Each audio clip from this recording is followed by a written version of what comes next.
బాహుబలి తర్వాత ప్రభాస్కు ఒక్క హిట్టు పడితే బాక్సాఫీస్ ర్యాంపేజ్ ఇలా ఉంటుందని చూపిస్తోంది సలార్ సినిమా. Prashanth Neel high voltage action ఎంటర్టైనర్గా తెరకెక్కించిన సలార్ పార్ట్ 1 సీజ్ ఫైర్ థియేటర్లో ఫ్యాన్స్కు గూస్ బంప్స్ తెప్పిస్తోంది. బాక్సాఫీస్ వసూళ్ల దగ్గర మోత మోగిస్తోంది. ఊహించినట్టుగానే సలార్ డే 1 లెక్కలు రికార్డు రేంజ్లో ఉన్నాయి.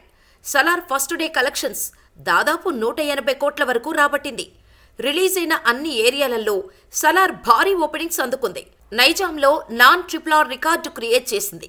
హైదరాబాద్ రీజనల్లో అడ్వాన్స్ సేల్స్ క్రాస్ విషయంలో ట్రిపుల్ కలెక్షన్స్ ని బ్రేక్ చేస్తూ 12 కోట్లకు పైగా రాబట్టి సెన్సేషన్ క్రియేట్ చేసింది సలార్. ఇక మొత్తంగా నైజాం మార్కెట్లో దుమ్ము దులిపేసింది. నైజాం ఏరియాలో మొదటి రోజు 22.55 కోట్ల షేరును రాబట్టింది సలార్. గ్రాస్ పరంగా 32 కోట్లు కొల్లగొట్టినట్టుగా చెబుతున్నారు. దీంతో నైజాంలో సలార్ నాన్ ట్రిపుల్ రికార్డును సెట్ చేసి సెన్సేషన్ క్రియేట్ చేసింది. నైజాంలో 23.35 కోట్ల షేరుతో టాప్ ప్లేస్లో ఉంది ట్రిపుల్. ఇప్పుడు ట్రిపుల్ నెంబర్తో సలార్ సెకండ్ ప్లేస్లో నిలిచింది.